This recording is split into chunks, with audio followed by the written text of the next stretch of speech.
I am so excited to have Hatsuki join us again. Suki, welcome back to the show. Thank you for inviting me back. Oh, just nice to see you again. Oh, thank you. You've got so many great stories, so I knew we needed to bring you back. Yes. Okay.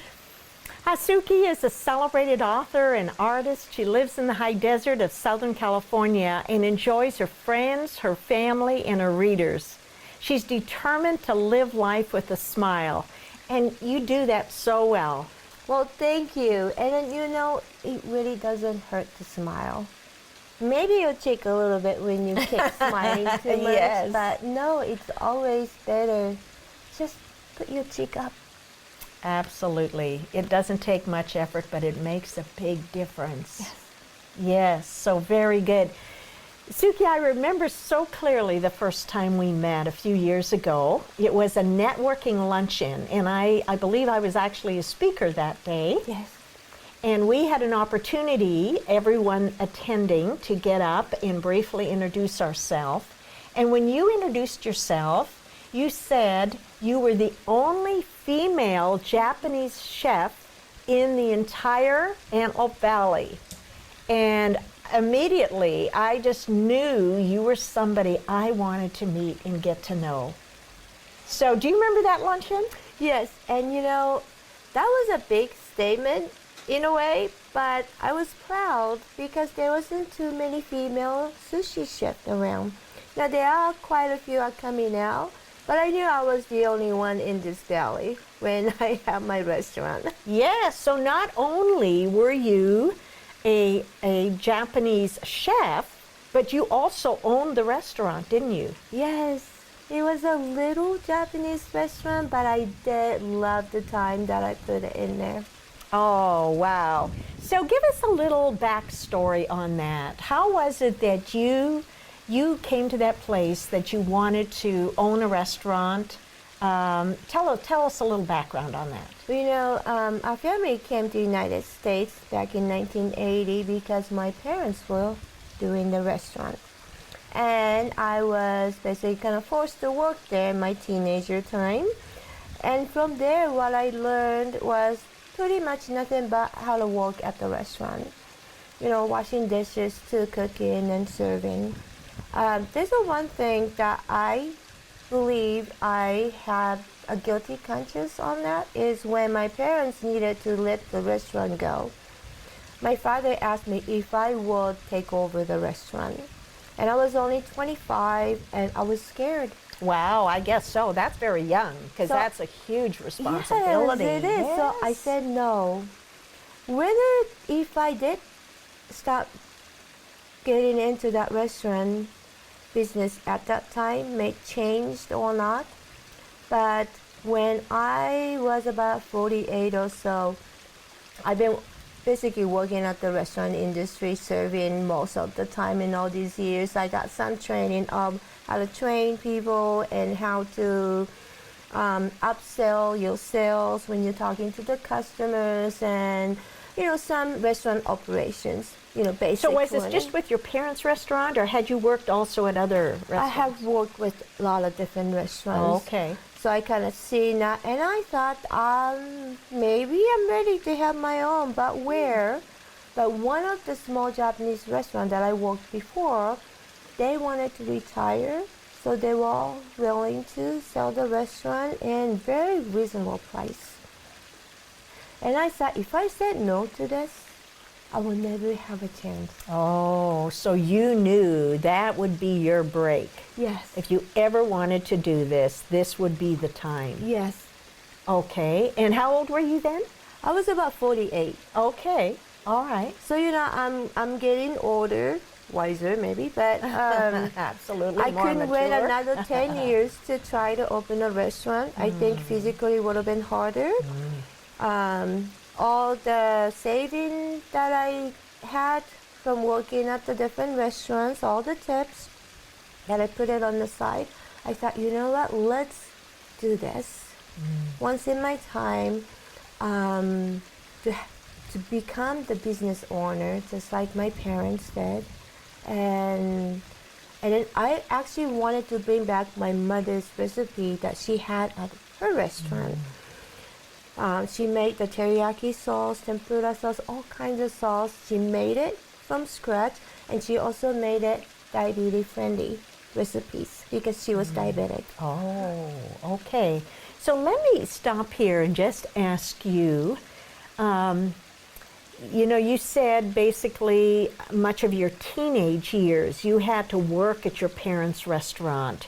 Were you ever resentful of that, of working so hard at your parents' restaurant? At that time, yes, but that actually gave me that training of if you're going to own a business or restaurant business, you just need to know how to work each positions of the restaurants, and you just have to commit to it and prepare yourself for hard work. So you clearly knew what it took to run a restaurant, to own a restaurant, to be a chef. I mean, you played a lot of those positions beforehand. Did you, at some point, you must have forgiven your parents for even the hard labor during those teenage years? Yes, when I had my restaurant open, the experience I had working was that main basic that I needed to do my restaurant. The only thing that I was a little upset at them was I wish they were here. Oh. They left so, early in the time. I wish they were there, and I would have put them to work. Change those roles. Yes. So, were they in Japan, or had they passed on at this They point? passed on. They had passed on Yes. at this point. Okay. So you knew now you were carrying on their legacy. Was that fulfilling for you to know that you were carrying out their legacy? Yes, and then I also experienced how hard it is to be the owner. Because I never been the owner, I thought that I will know all that until you are on that position. The responsibility, the pressure that you feel. Just the restaurant operation itself, I had experience on, so I was okay. But you just never know what happens. Like who's gonna call in sick? Do I have that position covered, or do I have to cover myself? Which I knew all the positions in the restaurant, so I could cover that easily. But that's just more hard work. Absolutely. There's a one point I just had restaurants window vandalized, which is just wild Wow. kids running Wow. around throwing rocks. That hurt because it's hard to make the profit, and then that much expense goes out. It's just put you down on the knees. Like Wow. why? Wow. Yeah, that is tough. Very tough. So how many employees would you have? Well, we were small restaurants, so mainly about 5 to 8 people. Okay. So it wasn't a lot of the employees. Because we were smaller, we kind of got to know each other more Sure. on a personal basis Yeah. too. So it became my second home. Oh, it was kind Kinda of like a thing. family, sounds Yes. like. Yes. Yes. So even with the hard work, long hours, I worked basically every day. I had a Monday off, but I still went in to do extra, whether the repair needs to be done or certain service cleaning needs to be done. And I have to say, I only had it for about 3.5 years. It was hard working time, but I had a lot of opportunity to meet different people. I did gain regular customers to come in. There was one old couple will come in almost every other day. Oh, cool. Wow. Wow. And then it was rewarding. Yes. Very good. So what would you say was what was the hardest part about owning and running the restaurant? I believe the part that I wasn't experienced enough is to how to negotiate with the other service businesses. Industries? Wow. Industry, like Yeah. a credit card company or a repairman. You know, being a girl, sometimes it's hard to negotiate with. Oh no, just do this for 500. I'm not paying 1,200. You know, things like that. I couldn't really do well, and Did you feel like people took advantage of you? yes, I think I Because- was too naive and too nice, easygoing. As a business owner, you have to stand strong and say, hey, you know, this is a business, so it's either this or that kind of things. Yes, yes, and there are other options. We can call other people. Yeah, I just wasn't that patient enough to do all that, I guess. So that was the hardest time. And then when I knew, there was a lot other expense, which is business insurance and all rent and all that too, that I was not making enough.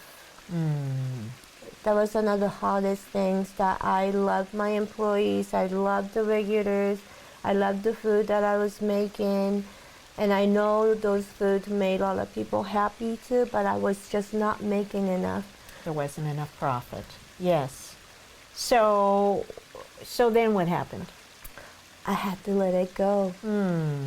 I didn't know when. I could have just walked out and says, you know what, that's it. But it was in October I did actually got eviction notice from the landlord. I knew I was late on the rent. And then they basically gave me till end of that year Okay. to try to come up with something or leave. They could have left me in 3 days. It was 3 days notice kind of things. But wow. they gave me time. And I thought, well, you know, and at that time I got down on the knees and then I prayed to God to, you know, bring the miracles or something. October, so there was Thanksgiving, Christmas coming. It's usually slow time, but I thought maybe miracle will happen. I also didn't want my employees to not have a job. So I thought I will just go ahead and do this till end of this year. Especially during the holiday time. Yes. If they put more debt on my part, but I thought, you know, let me do this. And during that time, I was keep asking God, what am I supposed to do? Let it go? Let it go? Can I walk away? And all I could hear is basically saying, be still. Be still. Be still and know that I am God. Yes. So I said, okay, yes, God. Then a few days happened. I said, you know, God, I'm getting these bills.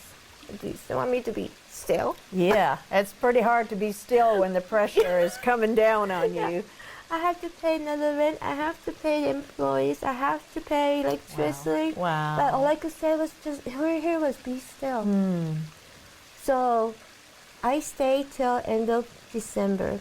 Okay. Then I knew I had to let it go. So I started doing closing up, you know, trying to get my personal stuff out of the restaurant, doing the last cleaning, you know, gathering all that memory I had for that 3 years. And I was going to leave that day. Then a lady named Spring walked in and said, what's going on? Her name was Spring. Yes. Okay. Her name was Spring. Okay. And she was another a business restaurant owner from Chinese restaurant. And what happened was she looked around. She said, oh, okay, you're closing. What are you going to do this with equipment? What about this? I said, well, I guess I have to leave it. She goes, let's make a deal. I'll come back tomorrow with a truck. I'll buy this, this, this, and this. And then after that, she's like, I'm also thinking about doing a restaurant. Can you come and join me? Can you come and join me? Spring had come. Yes. And I said, Spring, you don't just walk in and talk to somebody and then become a business partnership. You don't do that. And she looked around my restaurant. I can trust you. Wow. Let's do this. Wow. So if I would have left and then stayed like God told me to be still, I would have never met her. Wow. So she not only purchased much of your equipment, she offered you work. Yes. And that was the last day. Last day. Wow. business, yes. Talk about God's goodness. Yes. And So- it was, I closed the door and God opened it right away. Wow, wow, And wow. then at that moment, I knew, God, that's why you told me to be still. You were working on this, weren't you?